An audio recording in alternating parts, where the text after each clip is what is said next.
everybody. You're listening to and watching the Comic Book Bears podcast. I'm Bill Zanowitz. I'm Steve Morey. And I'm Caleb Alexander McKenzie. Hey! Yes, we have Caleb back with us. He's in the midst of his law school exams, but took some time out after shopping, from what I understand, and got a whole new wardrobe today. Things happen. I don't know what it was. Anyway, we were so happy to have you back, and in your honor, because you're part of the EOC team sleeveless, I decided to go sleeveless. So I should have known, and I should have went and grabbed. I'm in sleeves, so I'm embarrassed. That's okay. I've brought shame to my clan. I'm embarrassed because I'm sleeveless. So I'm still paler than the two of you, so it doesn't really, Yeah. Sleeveless, it just means more reflective surface. So. Oh, let me show you something cool about the shirt, though. It's if you can see it there, it's 84. The year that Nice. the Teenage Mutant Ninja Turtles started. Yay! Yeah, there we go. Yeah. Yay, shirt. Yeah, I did. It was before I was reading comics. I've got a Hulk jersey that's similar. Mm-hmm. Hey. I don't have jerseys. I'm from Jersey and in Jersey. Yeah, there you go. Okay. What I did. And this is actually the second time Steve and I have been together this week on a live stream, because we were guests on the Movie Bears podcast, their 400th episode. Yeah, that was just this past Tuesday. That was Tuesday. Crazy. Yeah. Yep. Crazy. They've had 400 episodes, but they, like we have been more or less for the past year since the pandemic started. We've been more or less weekly. Mm-hmm. They have been weekly for ever. Basically, I mean, there's like a week or two here that they skip, but it's really impressive how they've been able to maintain that. That's commitment. Hats off if I had one. Oh, I have a hat here. Put it on so you can take it off. Yeah. So in terms of news, I don't think there's anything big this week apart from the announcement from Reed that New York Comic Con and Florida MegaCon and the previously announced Emerald City and C2E2 are all a go. I don't know how this is going to work. I think it's entirely possible that first of all, the Javits Center is the main vaccination site for New York City right now. Mm-hmm. And though you can partition off the various sections of the Javits, and they did say that they're planning on a massively reduced scale show. Reed Pop and Reed Expo, they've been hit with massive layoffs. I mean, I believe there's only a fourth of the employees that were working there before the pandemic. And there have been some shows that they have not been able to get together, like BookCon was pushed off, and various boat shows. They do a lot of conventions outside of pop culture stuff. So it'd be interesting to see how this plays out. Well, I think the biggest issue that I see is there's a lot of these big shows, or normally big shows, that are so close together. Obviously, throughout a standard convention season, it just kind of, it's spread out a little bit more. You do have some stacking of certain shows that are kind of back to back or happening at the same time on both sides of the country. But it looks like pretty much all the big ones are happening at about the same time. So, there's going to be a lot of choices that I think, not just fans who are going to attend or planning on attending, but I think there's going to be a lot of choices that have to be made by the artists, by the writers, by the usual talent, and publishers that normally have a pretty big presence, because they're probably going to have to split up, a lot of the talent, representation in certain places. Now, I mean, who knows? I tend to agree with David Toby on this. I think it's a bad idea to go ahead. So, yeah, I do too. I mean, it's also like amazing because there have been cons that were at the beginning of the pandemic canceled 2021 because they knew they didn't have enough time for it to get together at the beginning of the pandemic. So, and especially with New York, remaining such a hotbed, and uh, you know, uh, Steve, we've both been to that show many times, and how small some of those panel rooms are. Yeah. That I think the smaller panels, they're out. They're just not going to be there. Well, and again, you can partition it off. I mean, I remember a very early New York Comic Con before they took over the entire Javits, and part of the Javits was dedicated to Methodist choral group meeting. So that caused a bit of confusion. But I do think it's too early. I do think it's too early. If it was a situation where we have a vaccination passport and everybody in there is vaccinated, I'll feel a bit more comfortable. But the cost of that is probably. Also the New York lines move so damn slow. Even if it's at 1/4 of the capacity, checking everyone's temperature. Yeah. Jesus, I mean that's you'll get there at 6. You'll get there at 6 in the morning, and maybe we'll walk in the door at 1 p.m. Well, I mean, Dragon Con is going to be happening this year later, obviously, but it is going to be happening, and that in the best of times, you are moving like a slug. You're moving like basically a parody version of like a dystopian future, like shuffling back to front about with 40,000 other people. Yeah. If you cut the attendance by even a quarter, you're still going to have massive crowds moving very slowly, all very packed together in certain parts. So David Toby also mentions it's like when a bear run can't book out a whole hotel.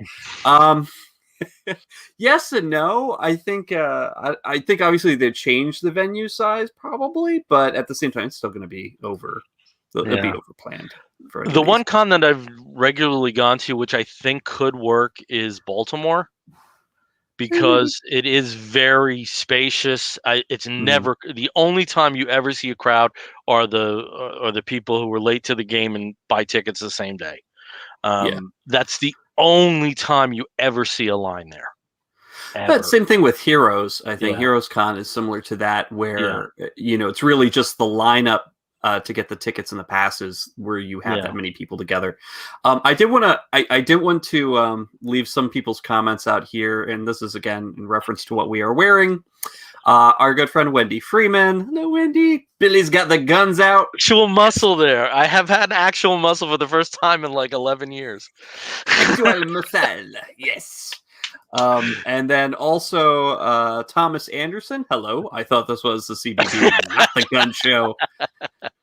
Now Caleb's really wishing he had the sleeveless shirt on.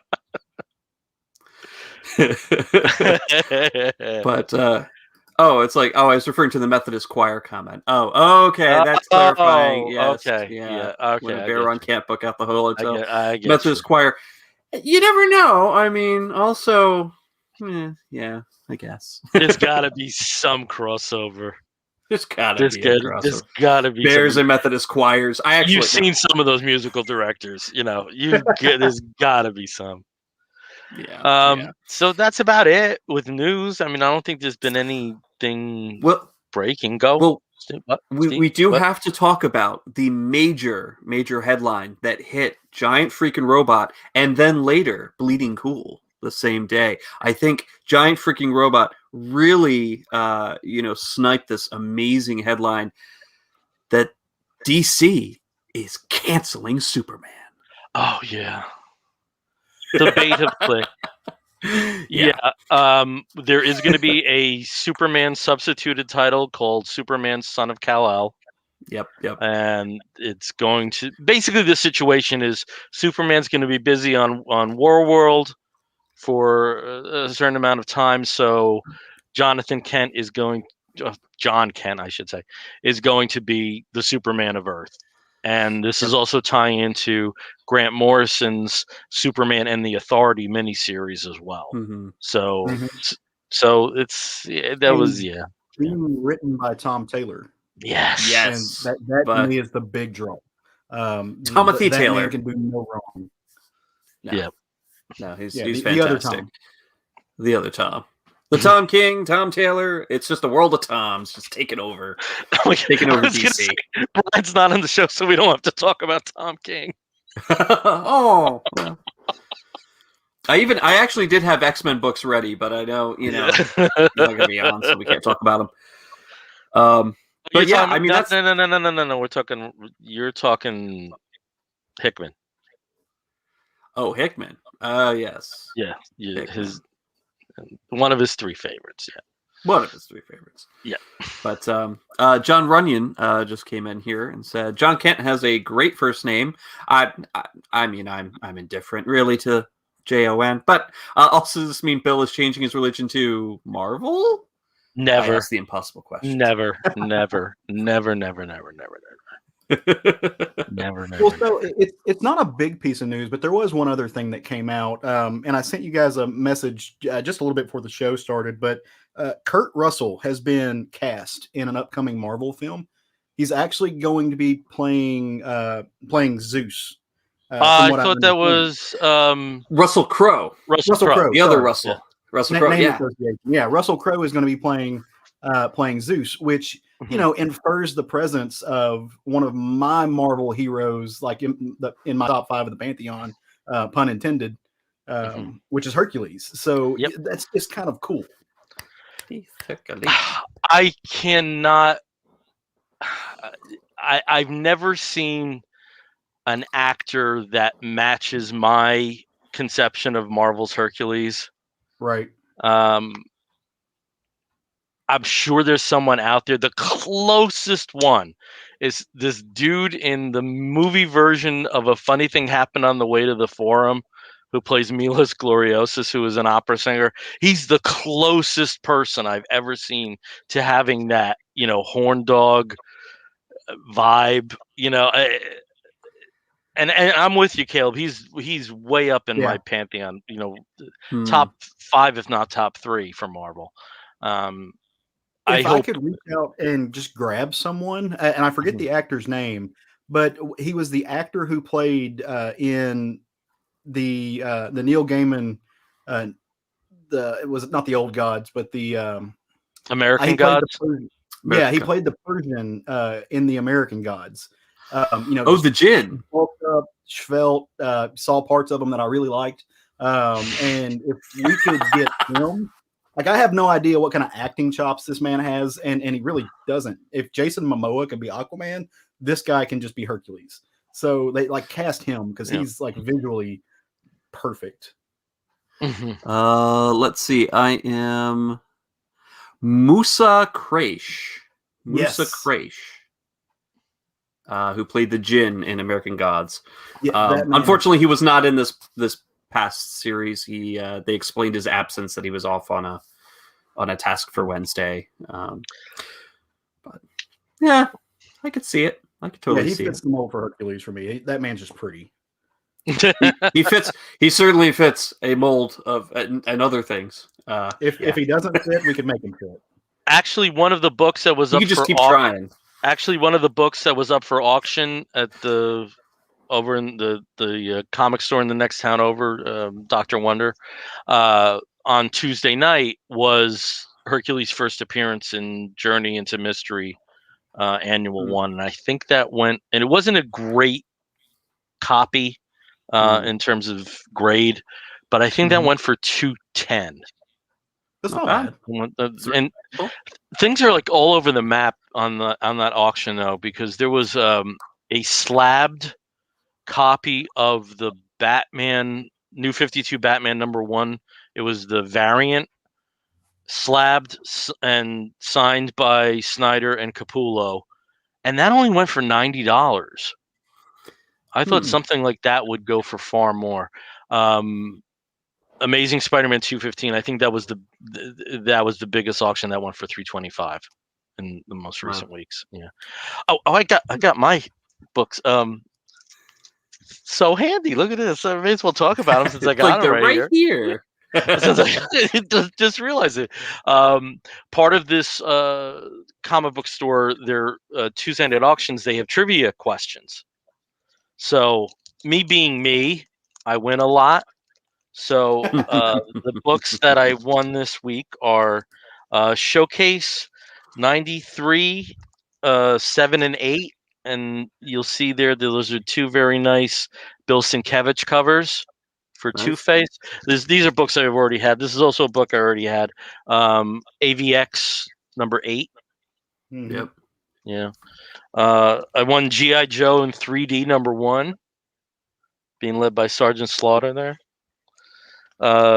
Marvel Super Action number 10, the reprint series from the late 70s.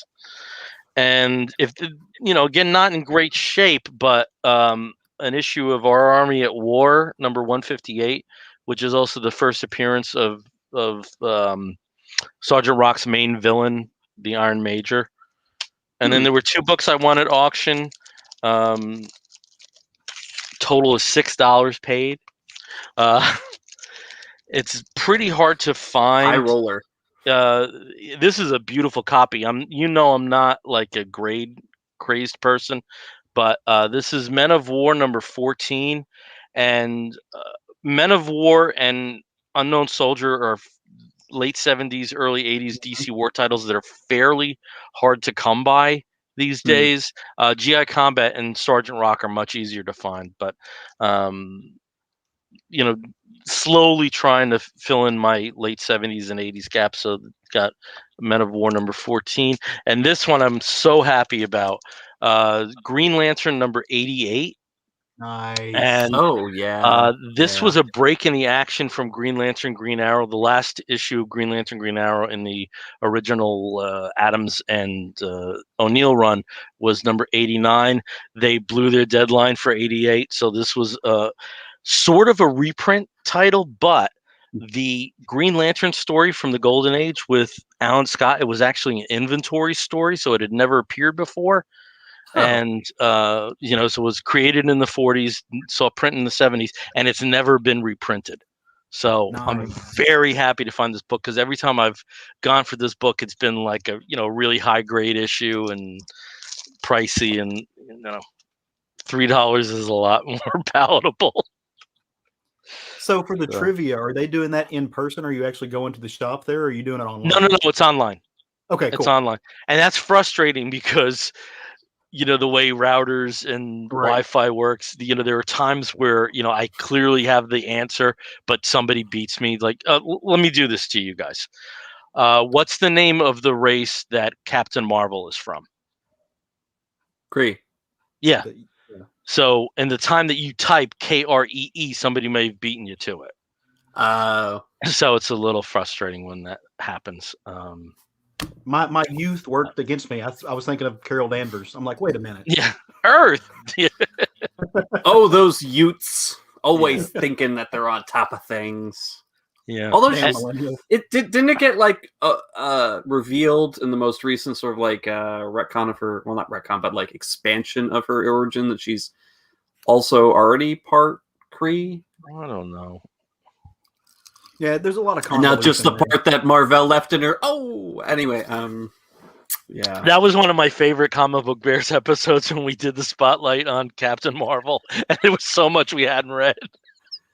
Oh yeah! Oh my God! But right around the time of the movie. Yeah. So we were like, so I read this, and I read this, and I was like, oh, I guess it was. Well, I found this. I found this on Comixology, so I read it. I totally did not mean to bogart that with the auction wins. It just felt right. Sorry. No, great. Yeah, there's all right. all comics over here that I have to log in from the convention on Sunday. Yeah. Well, yeah, I mean, that's the thing. You went to the convention with friend of the show, Chris Cummins, and picked up quite a haul. Yeah, I mean, it was mostly bin books, at 50 cents or lower. Someone got real mad at Bloodshot because there was like this huge stack of Bloodshots, and it's like the later issues that are hard to find. What? The Lemire stuff? No, 90s. Oh, Oh, gotcha. the Yeah, original 90s Valiant, yeah. an But acclaimed Valiant. but Yeah. as I posted on my personal Facebook page, um, I made that sound 10 times sexier than it is. Sometimes when you go to comic conventions, some of the best gets you got are not comic related, and I Yep. got this amazing magazine, The Beatles, the Greatest, meet the Dave Clark 5 from late 1964, and Nice. it is amazing reading time capsules like this, and just love that stuff. Wow. Oh, yeah, that's interesting. Yeah. I'm picturing the photo shoots there. Did they actually physically meet, or was it just pictures? No, it's just of pictures. just okay. It's just pictures. There's an album that was released in 1964 at the height of Beatles exploitation. The company that had the rights to their first album, VJ Records, were also the Four Seasons label, so they put the Beatles meet the Four Seasons, and it was just like 2 albums put together. It was kind of nutty, but no, like trying to do a mashup, but way before they figured out what mashups actually were. If they had thought about it, maybe they'd put like one track and then one track and one track, but that wasn't exactly an even playing field, I don't think. No, So no, I don't think so. Oh, well, should we talk comics? Sure, it's in the name of the show. Let's do it. Okay, Steve, Awesome. Tell us about something you're reading that you're digging. There, so. Well, I'm digging some comics, and actually, I'm gonna shock people a little bit today, because mostly what I talk about on this show is indie books, lots and lots of indie books. If it's Dark Horse, well, indie, but like Dark Horse, if it's AWA, or if it's it's been a while, but Valiant I used to bring up. We a get lot. it, Steve. We get it. I'm big too. We get it. But Marvel. I'm talking about a Marvel book this time. Shocking. And it's America Chavez #2. America Chavez Made in the USA #2, which is her latest series. I don't think she's had a solo series since America back in 2017, 2018. And I unfortunately missed that one. It was by Gabby Rivera was the author on that. And I just wasn't feeling it back then. In fact, that was kind of around when I was moving, so I really wasn't interested in adding more books to my pull list. But I'm really digging this. With America Chavez, the only time I've really enjoyed reading her was in team books. So whether it's A-Force, or whether it's, of course, Young Avengers from McKelvey and Gillen, she really does play well with others. So I really enjoyed that. This is the first time I'm actually reading her, solo stuff. And, I think she's most recently from the West Coast Avengers. So the first issue kind of opens up with her on the West Coast, fighting whatever bad guys that's happening there. But something brings her back to basically back to New York, where we find out a little bit more about her origin. And I think most people kind of get her origin. She's she's a lesbian Latinx, multi-dimensional hero who has 2 mothers that are in this utopian parallel or whatever other dimensional location. And we're being told in this series that she actually came to Earth 616 and was raised mostly from like a young child by a family in the Santanas in, I believe, the Bronx. And so she's basically going back home to the people that raised her, that kept her safe and nurtured her through her adolescence and until she went off and became a hero. And it's interesting because they're trying to figure out, and the author in this one is and I'm going to get her name wrong, but it's Kalinda Vasquez, on art with Carlos Gomez. basically telling us here that the reason that we didn't know about that is because she kind of broke off with that time of her life. She was discovered by this family on a beach, you know, and had no memory of her past or where she was from when she was a small girl, and then somehow, like over time, was getting her memories back. And in this issue, in issue number 2, we find out that as the memories came back, and she realized that she's actually not even from this earth, and that she has 2 mommies, and she has these superpowers, like she can fly, she can punch, she makes stars happen, she can punch through dimensions. Everything's kind of coming back, and she wants to be a hero. And so she's a local neighborhood hero, sort of like an equivalent of Spider-Man, who makes a quick little cameo in this issue as well. But her family, her foster family, that's been taking care of her, foster family for lack of a better word, that's made her part of their family, of their extended group. She's finding herself distancing from them. And her foster mother especially almost takes offense of the fact that, you know, here's this girl that they've raised, that they've given so much love, and they've made part of her family, and yet all she talks about is, I'm not even from here, I need to be out there being a hero, I don't need to, you know, do what's best for my family, I'm here to do what's best for everybody because I'm a hero. And, you know, of course her heart's in the right place, but it becomes kind of counterproductive, and she finds herself at odds with her foster mother completely and ends up just severing ties.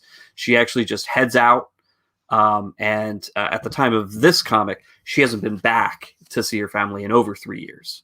And so, you know, when she's brought back due to an attack on her family, somebody who knows her history on this earth, she immediately goes right back into sort of like detective hero mode, trying to figure out, well, I need to stop this person because they, you know, they know about my history, they know about my identity and this family that raised me. And meantime, the family that's there is like, can you just spend time with us? Can we catch up? Can we, you know, reconnect? And she's like, no, I don't have time for that because it's too dangerous. And it's an interesting dynamic because with characters like this, with America Chavez, you know, we've been introduced to her as this badass who's just constantly, you know, go, punch, kick. And it seems that it really doesn't catch up with her all that much. And again, I haven't read her, the other series by Gabby Rivera.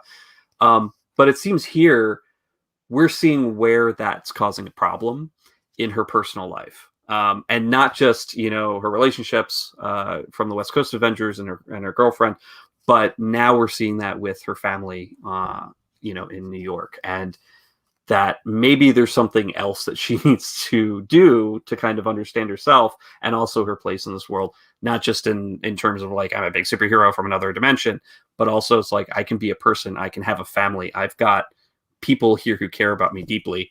And so it's very interesting. I'm not going to spoil the end of this because it seems like the person who knows about her past might be, let's say, from somewhere else and knows a little bit more than we suspect them to know. But it's very interesting. I'm really enjoying the direction of this book, and I recommend picking it up. Even if you're not too familiar with America Chavez, it's a good right now to kind of get into her because she is going to be coming to the MCU. She's been cast, and I believe I'm not really sure what series she's going to be popping in on, but it's coming in the next couple of years. So maybe time to bone up. Okay, you kept saying West Coast Avengers. Isn't this a New York-based character? She is, but she was part of the West Coast Avengers briefly, I think. 2018, 2019, I think they put her on that team. Yeah. Okay, because I know. Yeah, go ahead. I was just going to say, she's a character that can hop through portals. So she's kind of an everywhere at any time character. But yeah, they moved her when Kelly Thompson wrote the West Coast Avengers. They moved her over there. She was kind of getting this brand new start. It was a lot of people that were actually from the East Coast jumped over there and had this kind of brand new let's grab it by the collar start. And if anybody hasn't read that series, it is incredible. I was so angry, like viscerally angry when that series got canceled. For many reasons, none the least of which is Jeff the baby land shark, who is adorable and awesome. There was just so much about that series that was over the top and in the best kind of way. But like Mhm. Steve said, she starts a relationship there with a kind of a new character, and Mhm. so I hope they carry a lot of that through. Kelly Thompson left a lot to play with in that, but Yeah. yeah. So Yeah. so she was just kind of bouncing back and forth. Was she also part of the non-Ultimate Universe Ultimates? Was Yes. she on Yeah. that She team? was part of Okay. that team too. Okay. All right. Yeah. She's been a part of a lot of teams, and that's kind of how I know her. I don't know the character from a lot of her solo stuff, and there hasn't been a lot. Mhm. She's been around since 2011, so 10 years at this point. Yeah. And most of the time that she's featured as part of a group. Of course, the biggest one that I loved was Young Avengers. Young Avengers. Um, but A Force and a lot of things during during the last Secret Wars and all this stuff. I mean, there's a lot of stuff that's been going on with her. But I think in this series and possibly with Gabby Rivera's book, there's a lot more going on about her cultural identity and her status as a Latinx character. Mhm. And I think having the creative team on this book, that's really important to them, and bringing that character back from gallivanting on all over the country, all over the universe with superhero teams, as diverse and wonderful as that can be, and making it a little bit more of a more personal story. Mhm. And I kind of like that, and bringing the idea of family and all of that. Um, and Shout out to I Tony think, Gilkinson, who yeah. dropped in the chat. America Chavez is joining Doctor Strange, which is going to be really cool, right? Because we're talking about the dimension hopping, the warping universes. But Hmm. when you think about the MCU at large right now, that opens up a lot of questions because we've had and I guess spoilers a little bit, but you've had Wiccan and Speed somewhat introduced, and they're the Hmm. old Young Avengers. Right now, if you can connect the dots, it hints at the existence of Patriot, Hmm. which is again the old group of the Young Avengers. But we're getting America Chavez, and I think that they've hinted at some other of the quote unquote new Young Avengers bringing in. So it's I would kill to see any one of those teams or a hodgepodge of either. But Hmm. it's kind of curious about who they're going to bring in and how those individuals are going to play off each other. Well, definitely, and we'll be introduced to to Hawkeye as well. Right. But yeah, America Chavez, made in the USA. America Chavez, made in the USA. Issue number 2 just came out last week. So yeah. Okay, over to Caleb. Tell us about something you're reading that you're digging. All right. So I don't remember when I fell in love with James Stokoe, but at some point I fell in love with James Stokoe. And so he's got a new series out. I'm trying to do this without too much glare.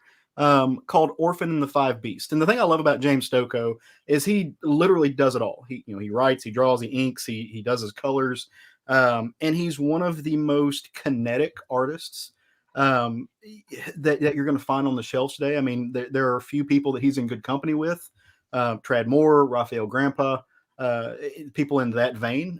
But he's able to pull stuff out of the ether, and it just shows his love of not just American based pop culture, but just pop culture in general. A lot of the old kung fu genre films, just anything and everything. His Aliens Dead Orbit was phenomenal. I would commit crimes to own a page out of that, and might have to be able to afford one. But this series, it's a somewhere my law professors are just going nope. But this And series, it comes from Dark Horse. Like I said, it's a new book called Orphan and the Five Beasts. And the story opens up. This is you don't exactly know where in the world it is. You can kind of assume it's an East Asiatic country, but you're not really sure if it's a real place, if it's a mystical place, where it's at. But it opens up and there's this village, and this guy comes running into the village, and he's in really bad shape. The dude's been just brutalized. He's next to death, and he kind of falls down at the edge of the village, and folks come out to help him, and he's got a brand on his forehead, just right here in the middle, and they're all taken aback. But this isn't just any village. This is kind of a special village, as you might imagine. Like the forces are kind of aligning in this village. There is an old master, and he's ancient. I mean, he's like literally living in a pot. filled up with water, holding them together. He's got a pipe connected to it so he can smoke. That's great. He's got his priorities set, but he can't really get out of his pot. But he's adopted this young. I'm assuming it's a girl. I don't know. I don't know if it ever comes out and says. But it's this character named Mo, and they call him or her. I'm going to go with her just because I think it's a girl. But they call her Orphan Mo, and we don't really know where she's came from, but he's this old master's taken her under his wing, and kind of taught her uh, a all of his secrets, all of his house's secrets. But this isn't the first time that he's taken people under his wing. Way back in the day when he was, not sequestered to pottery, he was very in and active in this village, and the village came under siege, and it was literally under siege by this character that they describe as a wolf in man's skin. And I don't know if you can see that, but that's this character. And he's a warlord. He comes from over the mountains from the east. I think he's, in a lot of ways, you can assume he's a Mongol. From you can kind of place that transference there. But he's wrecking shop. Like he's coming in, he's destroying the village after village, and they don't know how to stop him. But these five kind of formless figures, or at least they're formless in the story, come to him and they say, hey, like we want to save our people, we want to save our village, our villages, we want to do good, we need you to teach us your ways. And the old master, he questions it because these are his family, his house's secrets, but eventually he decides on, okay, these people are giving of themselves, they want to do good, they earn the right to have this, and so he teaches them. Each one of them gets a different aspect of his house, and he sends them off to battle the wolf in man's clothing, and inevitably they're triumphant, and they're supposed to come back, and they're supposed to be benevolent, and they're supposed to give of themselves. But as you might imagine, that doesn't exactly happen. They don't come back. They scatter to the four winds, and they abuse the tenets of the old master's religion, his kung fu, his, whatever you want to call it, and they take advantage of it. Well, years and years and years later, like I said, this guy runs to the village, and they find this brand on his forehead that was the same brand as the defeated wolf in man's skin. And what they start to realize slowly but surely is that the five aspects, these five formless figures, are coming back, and they are infecting the earth. They are now the five beasts. They're not formless. They're not giving of themselves. They are decrepit. They are the thorn that's festering in the world. And if they don't defeat them, like it's the same thing is going to happen. They're the five beasts are going to overrun everything. They're going to cripple everything about this village and just destroy it all. Everything these people hold dear and love. So the old master kind of musters all of what's left of his energy and imbues everything he has left on Orphan Mo, and sends Orphan Mo out to go find them. They don't know where they're at. They're like, look, the warrior's journey starts right here. Here, go. Here's a spear. Have some armor. Go check all this stuff out. And Orphan Mo does, and it kind of just picks a direction. Goes out into the world, and eventually what he stumbles upon is these bandits who are attacking, ransacking, stealing from this little travel train of monks who they're raising food for the villages, and they're stealing all the food. And these are the Bruised Pine bandits. And so Orphan Mo walks up and is like, no, this isn't going to work. Like what are y'all doing? This you're not cutting it. Stop. And they're just like, bro, we're the Bruised Pine bandits, like kind of like the Wet Bandits from from Lost in New York. But Orphan Mo is just like, we can do this the hard way if you want to, and proceeds to just whip all kinds of ass. It's beautiful. James Stokoe, the way he lays it out, the kung fu is awesome. The way that these panels move are just breathtaking. It's some of the most gorgeous and fun artwork that you're going to see on the shelves today. Well, as you might expect, Orphan Mo is triumphant. She gets the job done.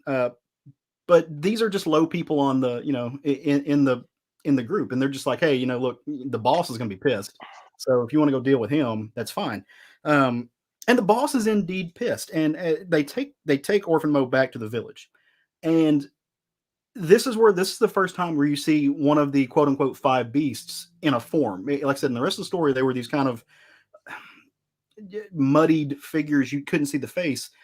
But now that this one gets unveiled, you can start to see what the book is going to do. As she goes to each one of them, it's going to start showing you what they look like. Well, this figure is none other than Thunder Thighs, and he's the first of the five beasts. And is just he got them rugby legs. Yeah, massive hulking figure who explodes the horse with his thighs, because James Stokoe, that's why. And by the end of this first issue, they're setting up the fight. Orphan Mo and Thunder Thighs, the horse exploder, are going to have one hell of an epic showdown. And you don't have to wait to get that, because this past Wednesday, issue 2 hit the shelves. So, and I don't want to tell you about this because just hit the shelves. Folks haven't read it yet, but I would encourage you to run out and get this. If you like old kung fu books, if you are just anybody who enjoys art, period, sequential or otherwise, you're going to want to check this out. It is ridiculous. It is over the top. It is brutal, but it's really fun. And Thunder Thighs. Thighs. The only Stokoe I've read is Orc Stain, and that was at this point 10 years ago. Yeah. And it wasn't in my wheelhouse, but I completely appreciated that he has a very distinct voice. Mm-hmm. It looks like the art has evolved a bit since that time from what you were showing there. I don't think it would be anything I'd gravitate towards, but he's definitely a singular talent. I will say that. Right. Yeah. It's interesting. I like how he from the description of it. I know the art isn't necessarily what you'd expect for a manga style, but the kind of shadowy figures when doing flashbacks. I mean, that's a kind of visual trope that I've seen a lot in manga series, where you've got the shadowy figure in the background where all they are, even if it's even if they shouldn't be in shadows, like it should be like very clear who this person is, because it's something that the author didn't want to reveal to the reader just yet. They're always just sort of like, the face is completely obscured, or the figure sort of, wavy and indistinct. And then like, as the story progresses, then you get introduced to who that character or those characters are. And I like that style. I think it's clever. No, you're absolutely right. Yeah. He's very much in that school with folks like Jeff Darrow, Scroshi, I think is in that similar vein. Like I said, Raphael Grandpa, even guys like and Brandon Turner, definitely. Brandon Turner, Daniel Warren Johnson does a lot of the same work, and that's a different look. But they're very much influenced by I actually think manga masters. I actually think he did I think he did sub for Brandon in one issue of Prophet. Did he? Brandon Graham? Who did the reinvention of Prophet? That was Brandon Graham. Yeah. Brandon Graham. I'm sorry, not Brandon. Yeah, Brandon Graham. Yeah. That's who I meant. Oh, yeah. Okay. I'm going to talk about a book that has just hit the shelves. It hit the shelves on Tuesday. It's already sold out everywhere. It's already been announced that there's a second and third printing. And it was so bad that I was offended reading it. I was offended by this book. Now, you all know I'm a positive Polly. I like, Wow. But every once in a while, a book hits a spot for you that's a sore spot, and you just have to vent about it. And I hit my limit with Batman Fortnite #1. La Bamba. Now, the biggest problem, the biggest problem with this is if it's a crossover with another franchise, you should give it should be easy on the reader if they're not familiar with that franchise. I don't know a thing about Fortnite. I know it's a video game. That's about the extent of my knowledge about Fortnite. I know it's a video game, and I know that their products go very quickly to sell through. And then Brian explained to me it's because there's so many seasons, so that made sense that it's not a failure as a franchise. It's just that things have a very brief shelf life, and then you can get them for cheaper. That's fine. There have been crossovers that I've read in the past. Lumberjanes and Gotham Academy comes to mind, where I did not know a thing about Lumberjanes, but it was laid out in a very refined manner so that you understood what the basic concept of Lumberjanes was. Justice League and Black Hammer was the same way. If you were unfamiliar with Black Hammer, you understood the gist of what was happening in Black Hammer. There was a series years ago. There was a Arabic-oriented series called The 99. Do you guys remember this? There was a TV documentary on that, and there was a Justice League 99 crossover. You knew everything you needed to know about 99, about the 99 characters within the first 3 pages. This book didn't do that, like one bit. And I'll tell you the plot in this is what you get. There's a tear in the fabric of reality in Gotham. Some people are leaving town because they're scared of it. Other crazy ass people like Harley Quinn are running towards it because they think it's going to be fun.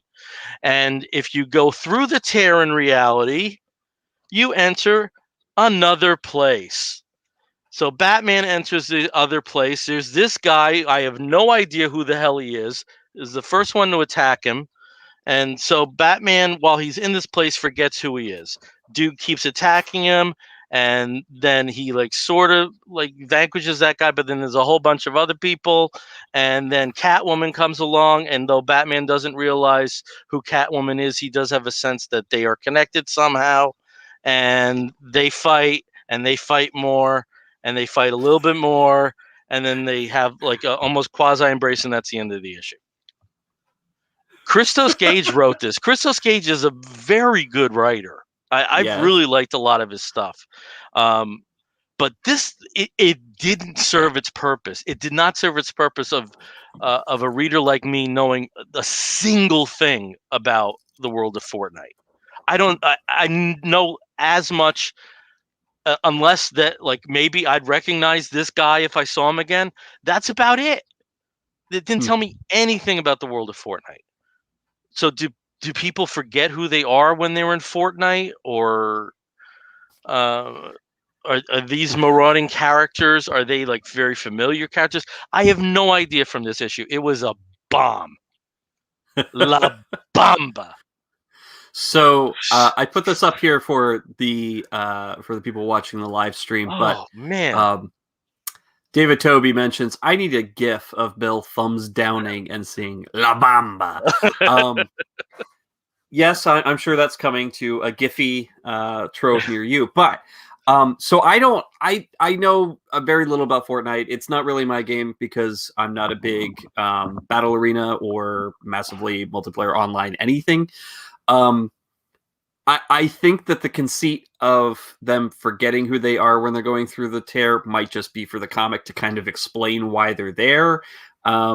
Possibly. I mean, people who actually do play the game, maybe there is some kind of other thing because recently they've had a lot of crossovers. As Brian mentioned, they've recently had Galactus, they've had the X-Men, they've had several other different. As part of the game. Part of the game. Yeah. And it's part of the season process. Every season they have a new event happens and new characters are introduced for a limited time that you can get, and they're basically for players. They're a lot of times they're just kind of like a skin that you can get. So whatever character you're playing or whatever formless creature that you've been buying and finding things to put on and accessorize with, this is a skin that you can possibly get, and sometimes there are also characters you can interact with during the matches. But yeah, I have no idea. I mean, I'm thinking the last big video game tie-in series that DC did that I thought was incredible was, of course, Injustice. So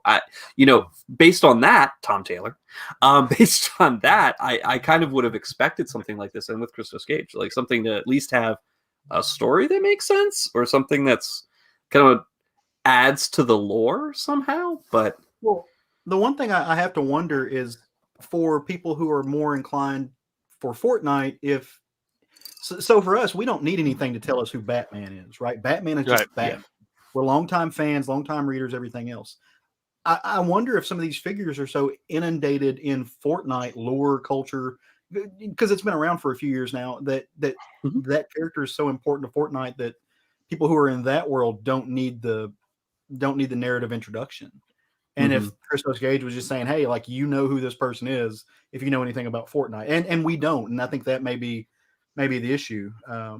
But the one thing I will say about this, I didn't pick this book up. I'm not interested in this book. I'm not a Fortnite person. I really don't like I don't like these type of like licensed crossovers. Anecdotally, I talked to my friends who work at comic shops.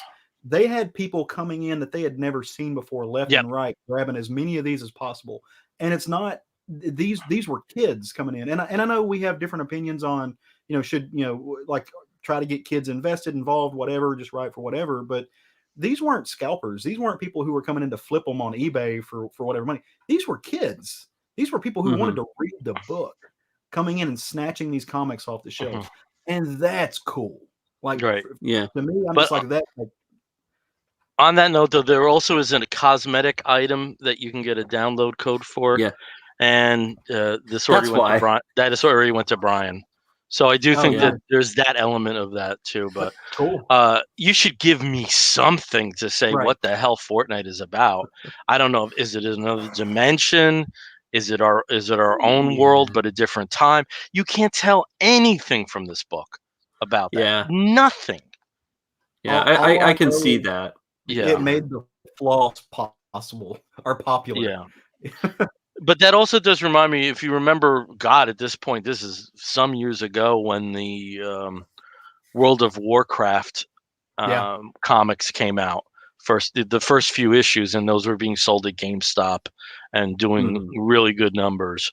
I'm always glad to see a comic book selling a lot, no matter what the circumstances. Right. But this didn't do its job as far as I'm concerned. And that gets me. Every comic is somebody's first, so they got to see. Yeah. Use time to latch on. Hopefully, this is the good first, the good first experiment for a lot of people, a lot of kids playing Fortnite, that they might want to go from this and say, hey, the art's pretty awesome, the fights are kind of cool. I like some of these characters. I'm not too familiar with some of them, so the DC ones anyway. The artist was let me go pick up a. The artist was Riley Brown, and it does seem kind of, I don't know, pedestrian to me. Yeah, but that's only because we're jaded from years and years and years of I don't massive, know. And there's always that aspect of, okay, you're not the core audience, but a finely crafted crossover like this should have some elements sprinkled in there. They don't have to tell me everything about the world that I'm not familiar with, but just something. I don't know anything about Fortnite still after reading 22 pages in this. Not a thing. With ads. Yeah. All right. Tell us about another book to cheer us up. We do have a quick little comment here from John Westhoff that Caleb is not allowed out of the study cave. So I don't know, Caleb, if you want to respond to that. I'm in my study cave. This is my study cave. It's got all the things in it. It's amazing you can get studying done because there's just so much cool stuff. Don't worry, outlines. I've got outlines aplenty. They are within arm's reach. Man, this is the kind of law student I am. This is an outline that I typed up that I've now binded, and it's just, this is what I use to study. I've made an entire book. that's I would do that. I would do that. And at the law firm that I worked at, they had one of those spiral binders. That thing put the and yep, universal sound for the spiral binder. But yeah, I used to do that too. What was the name of the law firm that the Car Talk brothers used to? Was it Dewey, Cheatham, and Howe? I don't know. I used to listen to a lot of NPR when I was a kid, and Car Talk was always on. So anyway, Right, comics, comics. So here's another Marvel book because shock, why not? Why not another Marvel book? And this one, I think those of you who are, maybe born after, say, 1990 or 2000, if there's anybody watching or listening, Darkhawk. Is anybody really familiar with Darkhawk? Who didn't see the creation of this character in the early 90s? Yeah, some of us are. Yeah, and you know what? I knew him through West Coast Avengers. There you go. And that's interesting because he was based in Queens, but was a West Coast Avenger member because that's who they gave Roy Thomas access to. Yeah. There you go. Okay. All right. Well, and this is the thing. Like, Darkhawk is straight out of when I was first reading comics. In the late 80s, early 90s. There was a boom of new characters that Marvel was trying out. Marvel, DC, everybody trying to, get into making another franchise, making another character who's going to become like the next hot property, especially when there was a lot of competition going on with Image and, trying to capture new readers. And Darkhawk came about, and, he's kind of like a Spider-Man, but a little bit more extreme because he had claws on one, crazy wings, and of course, Darkhawk, and he had dark energy. And like, there was all this stuff, but he was still at heart, this clean-cut kid from Queens who, found an amulet and just wants to do good. And, there's a whole bunch of stuff going on there. But, Darkhawk kind of petered out after a while because I don't think he really caught on in a big sense. And of course, I had stopped reading comics by the time that his title ended. So I didn't know too much about it, but I was struck with a sense of nostalgia when I saw this on the shelf. So it's Darkhawk, Heart of the Hawk, which is a one-shot that essentially does the job of a Wikipedia page, but much better, I think. In that it introduces you to this character. For people who have never read Darkhawk before, who weren't around in the early 90s when he was a thing, or haven't really caught him in some of his appearances since then, when they've tried to bring the character back, this is a great primer. It's 3 separate stories, each one sort of taking place in an era of Darkhawk's history and lore, where you get more of the character. You learn more about what the character is, and kind of the changes and kind of the interesting developments that different authors have taken over the years to try and flesh out this character and make it more interesting. So the first story is very much right in the middle of his original run, where he's still just sort of a local hero, hanging out, fighting the mob. There's a very, I would say, a very 80s, 70s, 60s style Marvel story that's going on where he goes and he dates or goes out on a date randomly with the daughter of the mob boss. And he's saved her as Darkhawk before, and now he's going undercover, I guess, as a date to the opera. And what do these 2 crazy kids know about the opera? Nothing. But it puts them in a place where they're going to be coming under attack, where Darkhawk can, jump and save the day, and ends up fighting another character, who's also an armored vigilante, of which there were a lot of in the early 90s. Tons of armored vigilantes. Every time you turn around, there's another new number one. And he fights with them, but also then saves the people with him around, in the opera house that are about to be crushed. There's a lot of really great, basic, I would say, very early 90s action that's happening. Lots of explosions, lots of pretty colors. And I would say it's kind of a pedestrian story, but it's exactly what you would expect to read in this kind of title in the early 90s. It's very Spider-Man-esque. It's very, street level. Here's a hero with, I guess, cosmic powers, but he's kind of street level, and he's just a normal guy who's trying to figure stuff out, like a usual detective vigilante teen. Then it jumps to a very different Darkhawk. In the second story, you're on some colony world, billions of light years away from Earth. They've just basically been devastated in the War of Kings, which was a mid 2000s major event at Marvel, maybe mid to late 2000s. Guardians of the Galaxy were involved, the Kree, like everything, Shi'ar, like everything just, stuff blew up and lots of people died, and it's very, very big. War of Kings was basically a follow-up to Annihilation. Yeah. So it's all just like one after another.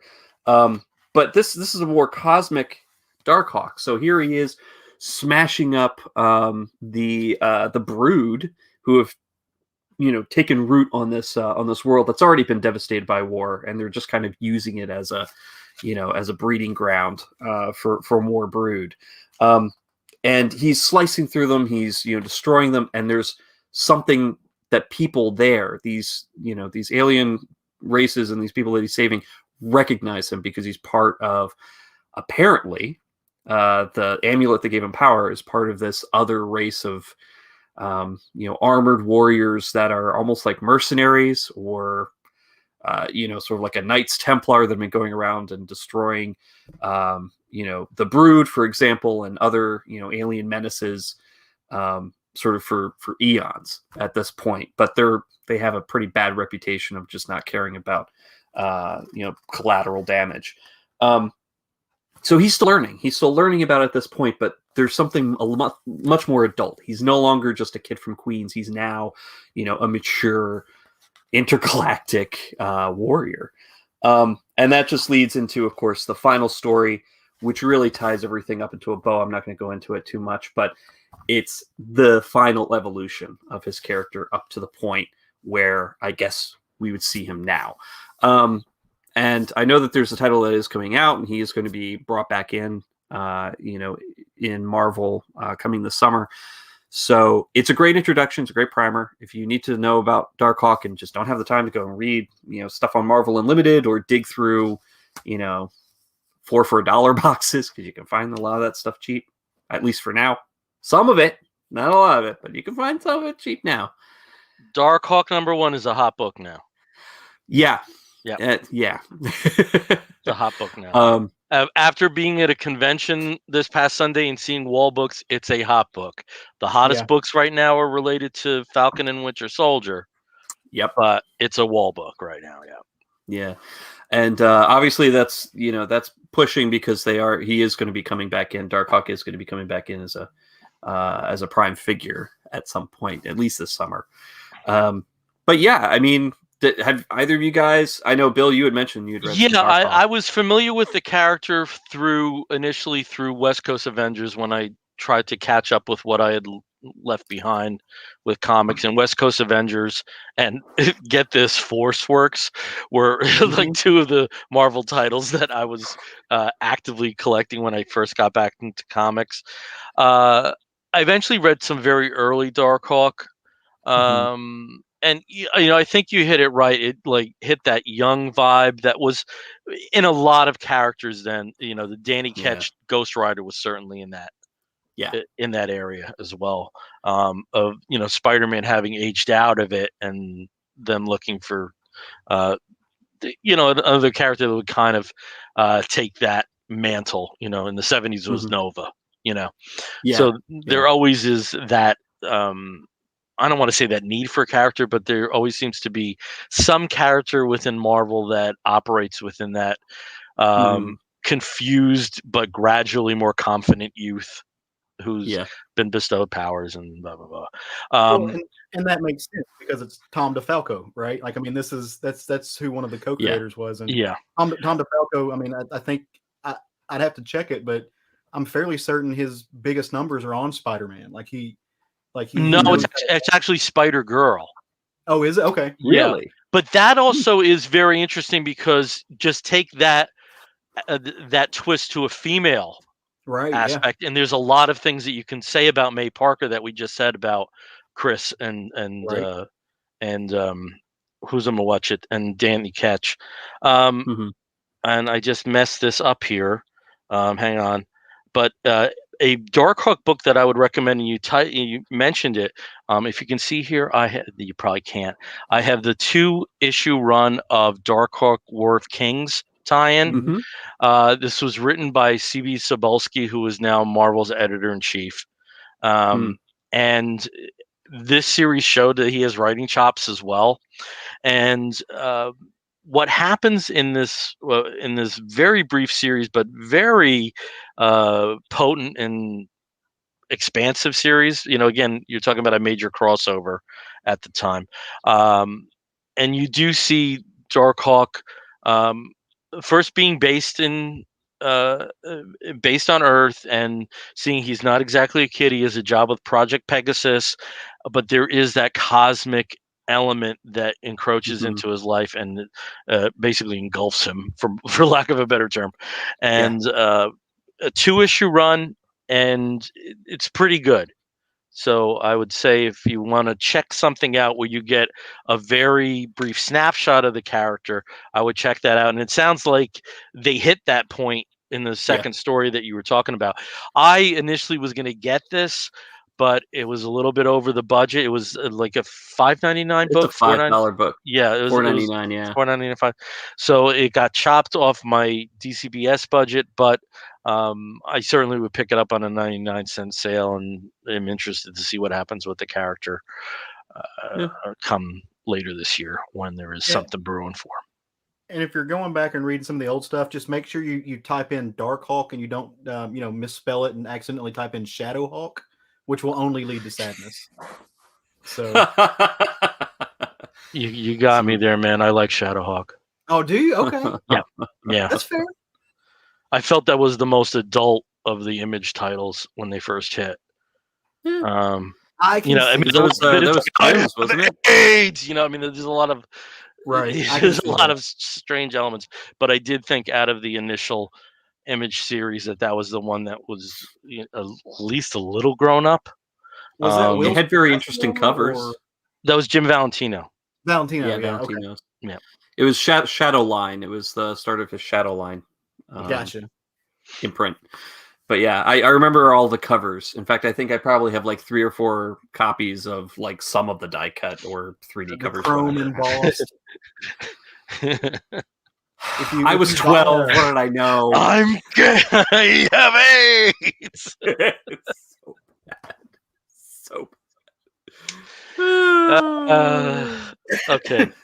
Okay, so we're going over to Caleb for another book. Caleb, tell us about something you're reading or digging. All right. Well, I was going to talk to you about the most recent Star Wars series, Star Wars: The High Republic, mostly so I could shout out my straight husband, Craig. But Steve has us covered on the Marvel, and I just shouted out my straight husband, Craig. So I've covered my bases there and can talk about something else. Craig. Hi, Craig. There is this is actually a hardcover, but there is a series coming out. Sorry, that was my shout out. Okay, he's gonna love that when he sees it. I am a. Okay, I won't go further. Sorry. Oh, he's gonna love that little bit. I'm a huge Conan fan, right? Like that's like I literally had the person who officiated my wedding bless my wedding in the name of Crom. It's just a huge Conan fan. And of course, Conan right now, as far as the namesake goes, is over at the House of Ideas with Steve. But there is another company, another publisher called Ablaze that is taking some. They're doing something really cool. So they're taking the old Robert E. Howard scripts, the old books, and they're giving them to these kind of European style artists to retell. They're not rewriting any things. These aren't brand new stories or anything. They're literally the original stories, the same stuff that you would find in some of those old, the old the original Howard Pulp novels. And I think it's important to say that one of the reasons why this can happen is because those particular Conan books have entered the public domain in certain territories. Yep. And that's why this can even happen. Yeah. And so while they're not called Conan, they are called the Cimmerian. And I've read all of these just because I wasn't going to let them go. They were presented as Robert E. Howard stories told unfiltered and uncut as they were always meant to be. They don't really deserve that moniker. Like, there's not any like, it's not like triple X stuff by any means. And some of the more recent ones are getting a little bit looser with what they'll show. I mean, they show some, pubic hair of all things, but that's kind of it. Oh no! Of all the things they could show, I mean, but they're really great. So, like I said, if you like the old Roy Thomas written stories, like the old Savage Sword stuff, you should check this out. And you can get this now in hardcover. The first little batch is now produced, and it's not going to break the bank either. It's like if you buy it straight off the shelf, $25 for a great hardcover collection. But she's thick. She's all kinds of, like, I think 5 different stories, and for me, like I said, I've read a lot of these because I've read a lot of the Robert E. Howard stuff. I've read a lot of the Roy Thomas stuff and Roy Thomas pulled a lot of just straight Robert E. Howard stuff to his own stories. He just adapted them. But for me, the draw in these books is the art, because like they're getting a lot of these European style artists, and you're getting some bande dessinée look to it. I don't know if you can see this without too much. Yeah, gorgeous. And it's pulpy. It's beautiful. It's violent. With these, the artists don't try to mesh in with each other from one title to the next. I mean, I just showed you this one. This one's way more cartoony than what that last one was. Reminds me a little bit of like Chew or a book like that. So you get like a broad scope of just incredibly gorgeous art, taking Robert E. Howard's words and just laying it out in sequential form. And for somebody like me who is, look, the first time I saw Conan was obviously in the movie Conan the Barbarian, and there is some space between his loincloth and his navel to where I knew I was gay. Like there's that little area right in there that just made me a homosexual. Oh yeah. Yeah. Oh yeah. So that part. it's near and dear to my heart. So if you like that kind of stuff and you want some really just like pure straight into the vein Conan, straight into the vein Robert E. Howard, you've got to check out this Ablaze stuff. I double dipped. I've got all the single issue floppies. I'm getting all the hardcovers. If they come out with an omnibus, I'm going to throw it on the shelf too. So check these out. Really cool stuff. Okay. Sweet. I like it when my friends like comics, but let me say this. Because my problem with Conan is I feel like there's 5 stories and they're just reinterpreted again and again. If I was going to read a Conan book, it would more likely be something like that than what we're having over at Marvel at this point. Because, again, you're going directly from the original source, and there is something novel about using those particular artists to interpret the story. So that I will say. And I don't disagree with that at all. They're very tropey. So. Yeah. Okay. This book is the next one I'm going to talk about, and this is Noctera. This is the first issue. It's written by Scott Snyder with art by Tony S. Daniel and colors by Tomu Mori. I know that the second issue is already out. I only have the first. I've only read the first. And when I got this, I stepped back and I thought, oh, maybe I shouldn't have pre-ordered it. Like Snyder's in this whole like dystopian thing right now because from what I understand, Undiscovered Country is operating in that terrain. Certainly Last Night on Earth, the Batman Black Label series was like that, and certainly elements of Metal work along those lines. So I stepped back and I thought, well, maybe I shouldn't have pre-ordered it, but I got it. And I enjoyed it more than I thought I would. Nice world building. Let me just give you the basic template of what's happening right now. The main girl here, a girl, sorry, I'm not sure if I should have put it that way, but the main character here is named Val Riggs. She is adopted from by foster parents from Mexico. She initially grew up with a an eye condition where she was legally blind, but because of an operation, she got her sight. And we see a brief glimpse of what her life was like before something happened called the PM. And we don't have a full explanation what the PM in what exactly happened during that event, but basically the world is dark. The only people that survive are those that have access to artificial light. And if you were plunged into this darkness, there is a high likelihood that you were infected and basically become these like really gross creatures. And this affects both humans and animals, and also affects the vegetation. So you get zombies almost in a sense on three fronts. So you'll see here, this was like a bird, used to be a bird, and it's all nasty now.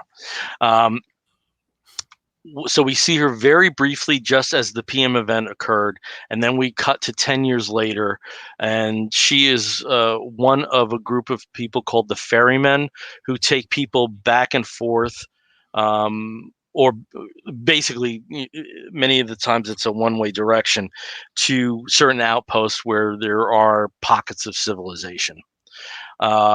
She has an adopted brother. She's Latina. The adopted brother is African American, and they've both survived the PM, but there is a problem. And we see her first on a mission, and then after that, we see the encampment where she lives, and she has an offer by a mysterious elderly man and his granddaughter to get them to one particular area. And initially she says no, but then she decides yes when something involving her brother has occurred. I felt at the end of this issue like I had read about 4 or 5 issues with this world as it was laid out. I'm not a huge Tony Daniel fan. I don't get it.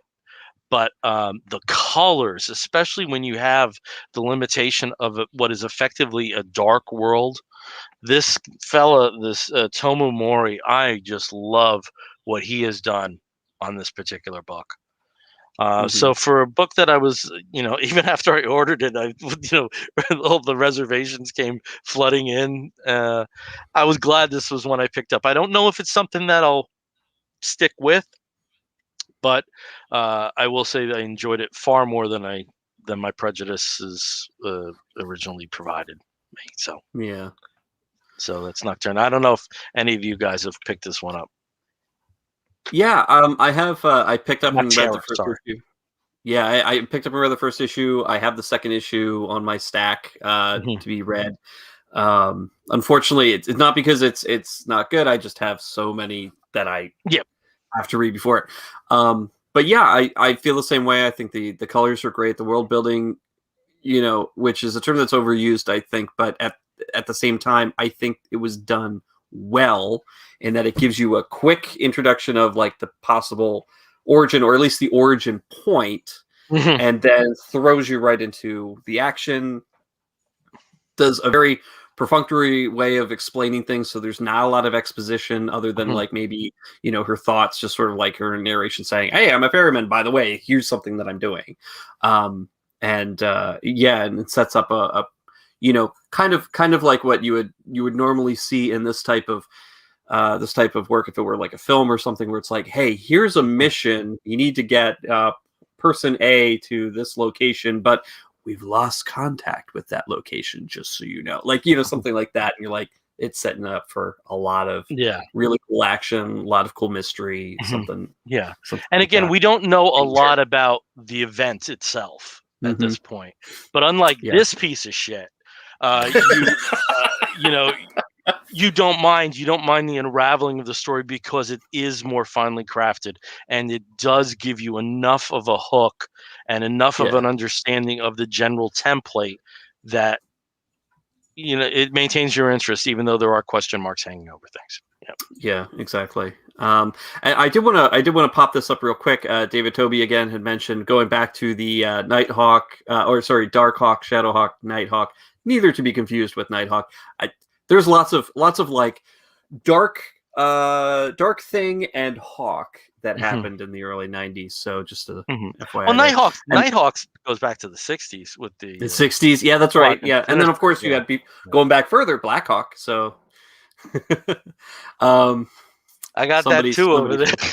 that's Blackhawk. I love Black. But anyway, and John Runyon also says, I really like the Noctera Cool. book for sure. Yeah, I mean, it's definitely, it's fun. I'm excited to see where it goes. Yeah, and I think that's a word you said. It was more fun than I anticipated. Yes, You it know, was fun. there was a fun element to it, which was not something you really associate with Snyder too much. Not lately. But there was I don't want to say it was like more lighthearted than some of his stuff, but there was a more of a breeziness to the way the story unraveled. I thought, there's still very heavy things that happen, but it did seem that the sense of momentum that the issue offered was energetic. It was, and that energy was a fun energy. So, yeah, which is good. Mhm. Cool.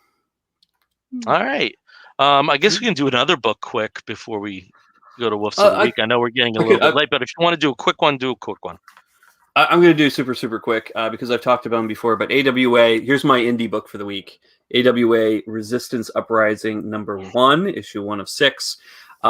This is the latest entry of the shared universe that AWA has been building.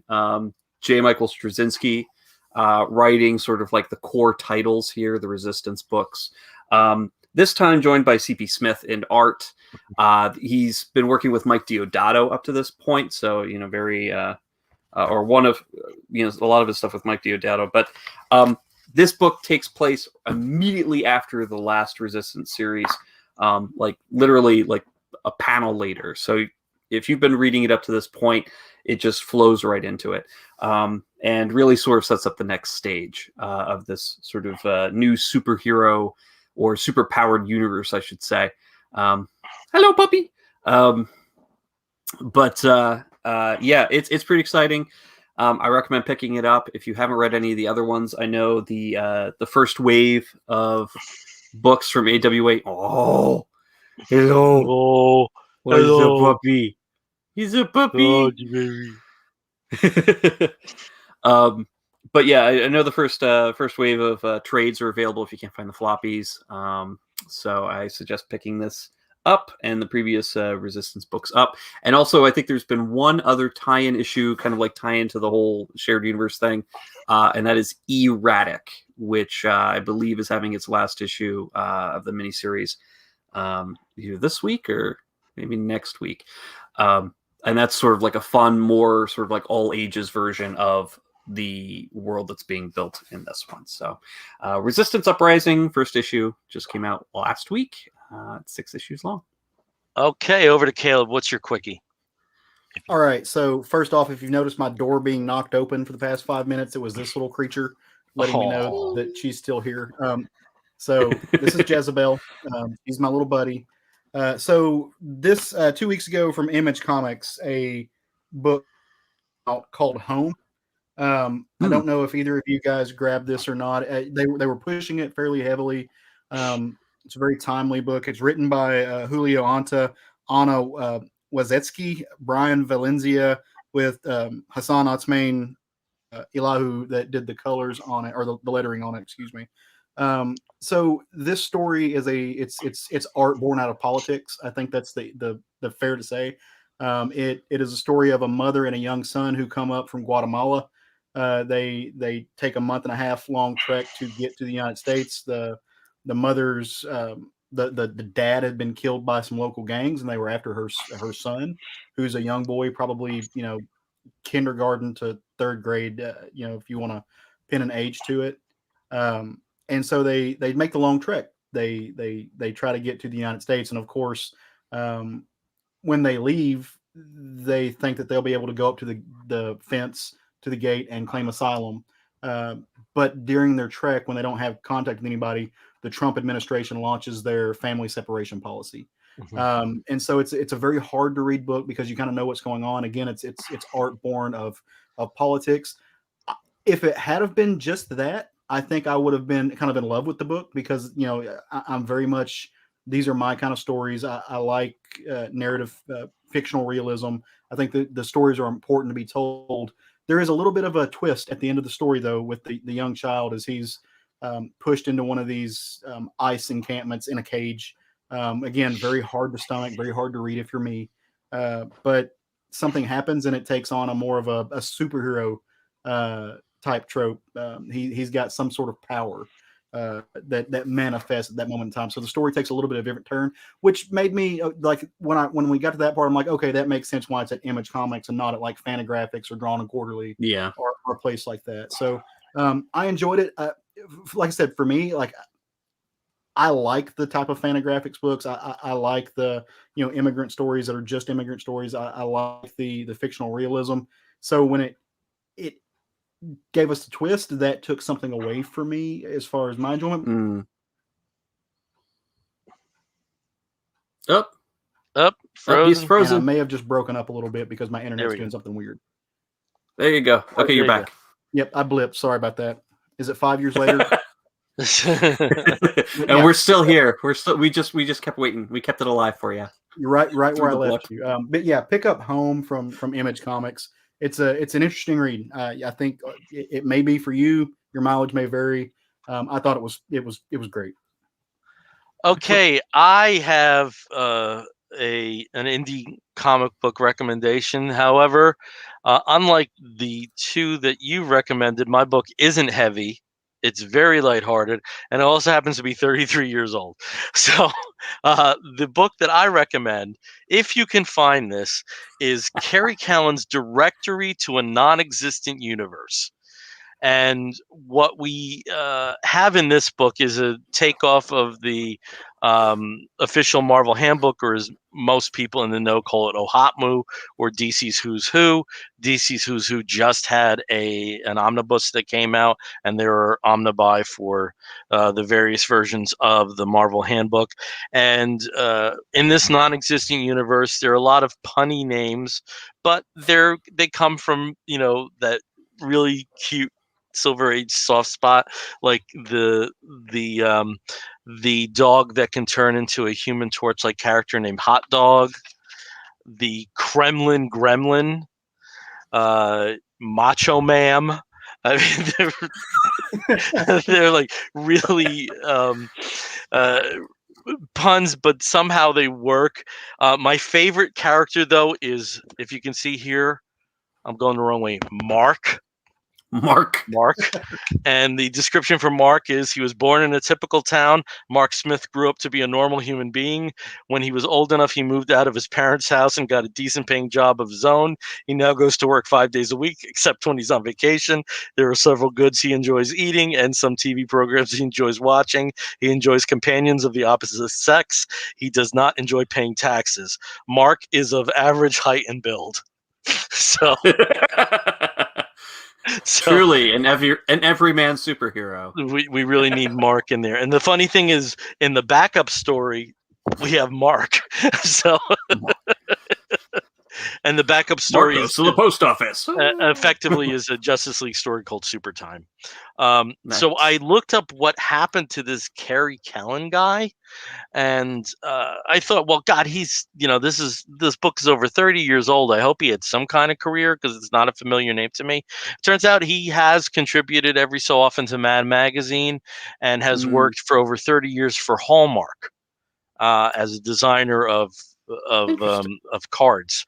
So good on you, Kerry. He has a blog, and there's some really clever posts there. So totally by accident came across this in a bin. Since ICG, it was a sub-imprint of Eclipse Comics, and they were the ones that put out the DC indexes that are very much like this. I had to grab it. So what month was that published? December 87 is the cover date. I'm 2 months older than that book. Okay. He's not going to dignify that with a response. And also, because it was Eclipse, you have Eclipse merch on the back. Nice. And at that time, you could have gotten an Airboy mug, or look at this, a Miracle Man shirt. Pretty cool. So, I mean, that stuff now is gold. Like if you owned any of that and it was still in good condition, that would be So Fantastic. if you can find it, that's my recommendation. Awesome. Hey, we did want to make a quick little shout out here to David Toby. Nottingham #1 second printing is out next week. So that's good. I think it also went into a third printing as well. So if you can't get it this next week, I'm sure you'll be able to find it afterwards. But excellent. Okay. And also, there's a name that didn't pop up on the comments today that usually pops up, and that's James Figueredo. And we probably should mention that unfortunately James contracted COVID. He was hospitalized, but we received a message from him today that he's out of the ICU, hoping to get out tomorrow, breathing without assistance, I believe was part of the message, right? So James, let's hope you're not a long hauler, and please get home very quick. And we love you, and we missed you on here, and hope you're hearing this. And please get well. Yeah, we've been thinking about you, James, and all day. Definitely thinking about you all day. So definitely hope you have a quick recovery from this, and we shall see you soon in the comments and online and in our hearts. Okay, so we're going to wrap this episode up according to the time that I'm seeing here. And when we wrap an episode of the Comic Book Bears up, we do so with a segment we call the Woofs of the Week. In the bear community, if you find a fella attractive, you woof at him, and we do something very similar. This is our segment where we signify something which may be a comic book, but it may also be a film or a TV program or a charitable initiative, anything under the sun that we think you, fair listener, or in this case, viewer, may be interested in sampling. I'll go over to Steve, as I always do first. Steve, what is your woof of the week? Well, to nobody's surprise, especially not my own, my whip of the week is a TV series. And this one, funny enough, is available to everybody in the United States and Canada and probably overseas by this point, hopefully. And that is the new TV series, The Nevers, which is put out by HBO. And had a little bit of notoriety and infamy, I think, because this is the last series that Joss Whedon worked on before all of the shit hit the proverbial fan about his treatment of other actors that he's worked with over the years, from Buffy all the way through the Justice League work that he came in and finished for Zack Snyder originally. But he has stepped back from the series, so it does have a new showrunner now. The pilot aired about 2 weeks ago, and then this past week was the second episode, and it's fantastic. There really wasn't a lot of a tonal shift because, again, when you have somebody new come in, and I'm sure we experienced this with Justice League, you can sometimes have a big break in sort of the way characters are written or whatever, but I think this is a good series. It's like Victorian X-Men, not League of Extraordinary Gentlemen. This one is more definitely women-centered. Very cool, interesting play with politics and class and race, and also aliens, because why not? But it's got a lot to love.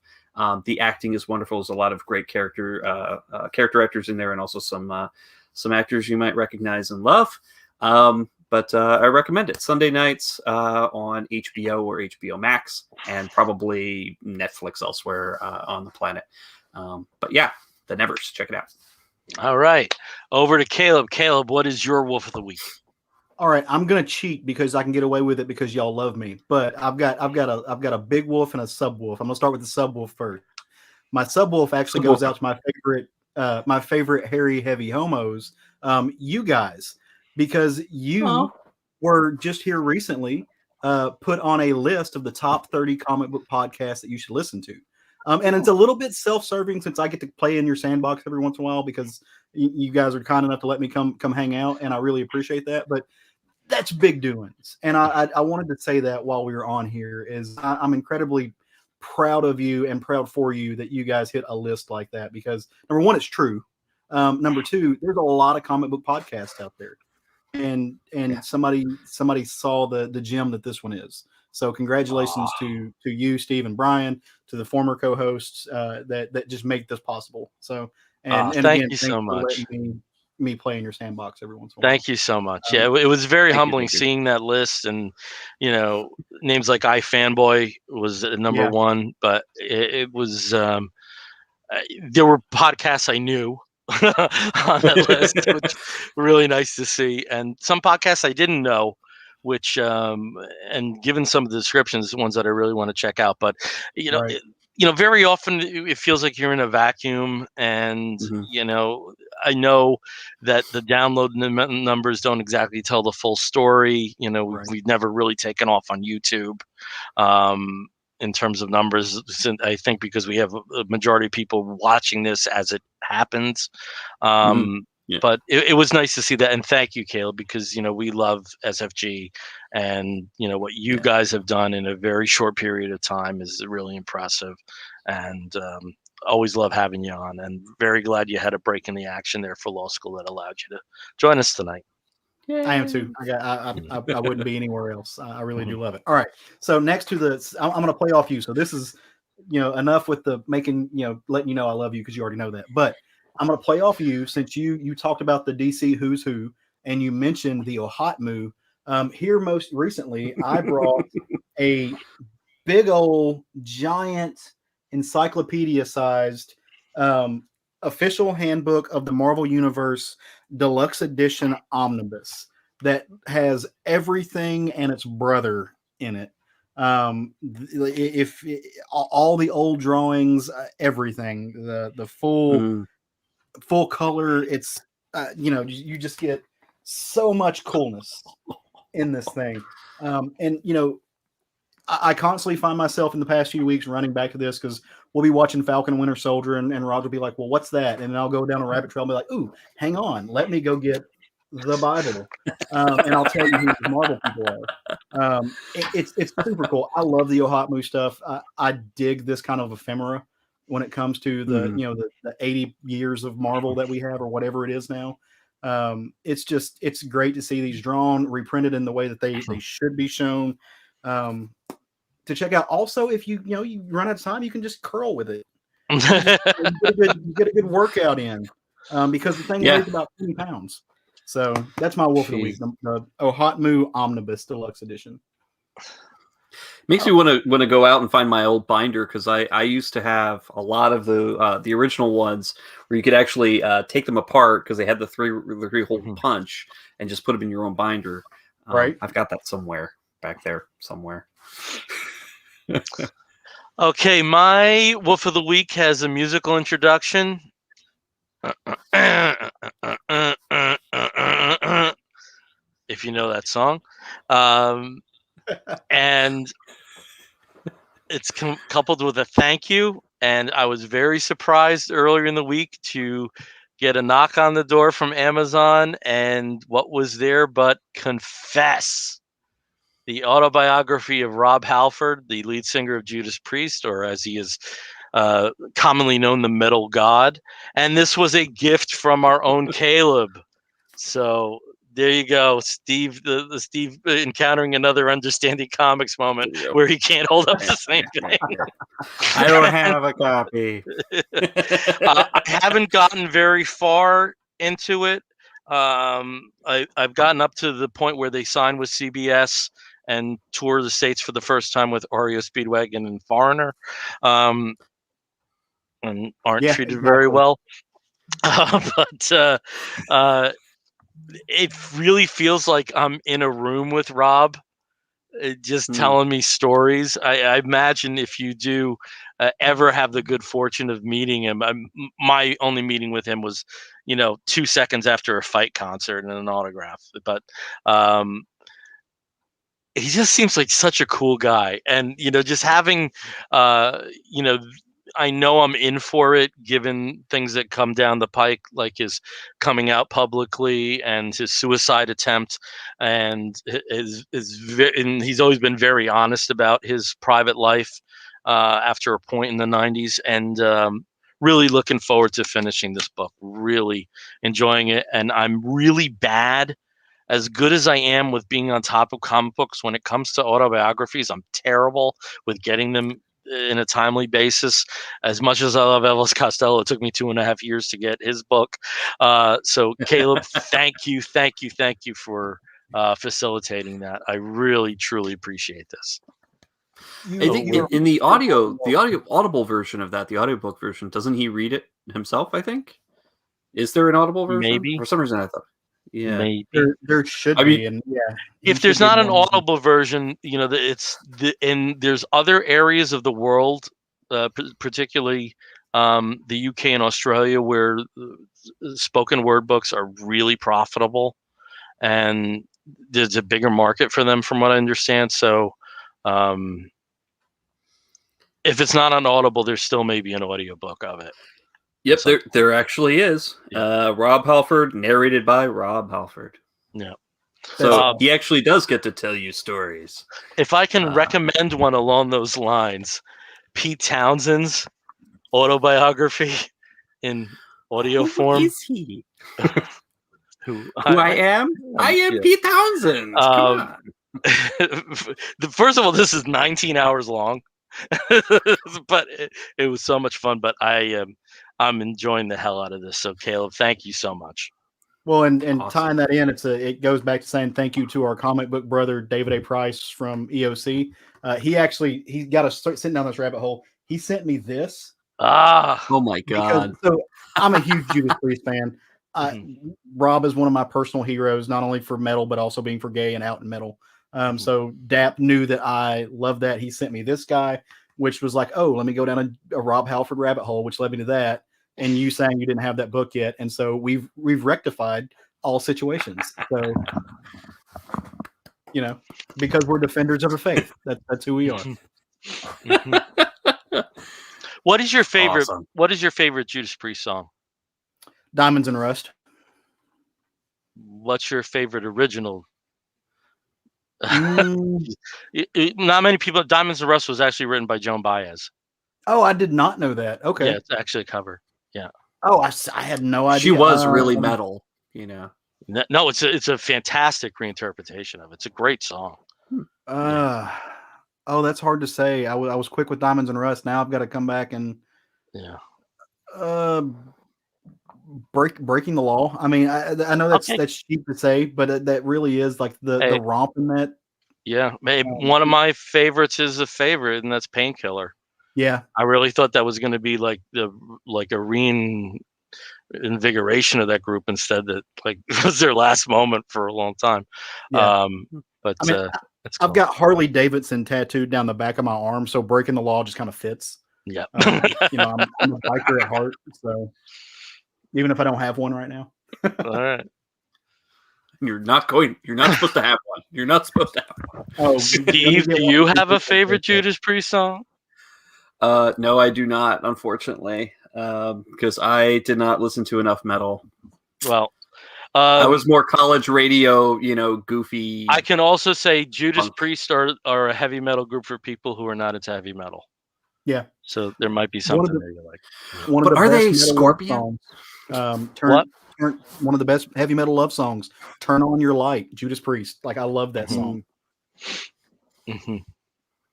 Oh, there's so many good songs. Yeah, I'm gonna go down a rabbit hole. Yeah, and I shared you that video from the Tube. That's usually bands on TV sound like shit, and they just sounded so good, like right at the beginning of the Defenders of the Faith tour. Yeah, I think that was the last live show I went and saw was actually Judas Priest with the Heap. Uriah Heep. Uriah Heep, opened for him, and that was right before the singer passed away. But Craig and I went to that show in Little Rock. I think that was the last live show I saw. Okay, cool. Like the last time I saw them was with Saxon. Yeah, I think there was a third band, maybe. I saw Saxon with Motorhead. Yep. All these dead people now. Gay podcasts. Motorhead's like they're all dead now. Like all the classic three are dead. Yeah. Yep. So, but still amazing music. Yeah. Yeah. All right. we're going to wrap this one up. Again, we are the Comic Book Bears podcast. You can find us on the Twitter and the Tumblr and the Instagram as Comic Book Bears. You can find us on the Facebook as Comic Book Bears podcast. If you want to listen to us, please download us through iTunes, listen to us through Stitcher Radio, or catch us on many of the other podcasting platforms. And if you feel the need to write to us, please do so by sending an email to comicbookbears@gmail.com. And again, I have mentioned many times, please like us on YouTube. We're trying to build our what do you call it? Profile, our profile sure, on that platform. Build our channel. Please like and leave reviews wherever you subscribe, can. and hit the bell. And so so until next time, I'm Bill Zanowitz. I'm Steve Morey. And I'm Caleb Alexander McKenzie. You're going to hear a woof and an explosion. If you're listening to the audio, we'll be back real soon. Take care, everyone. Bye. Bye.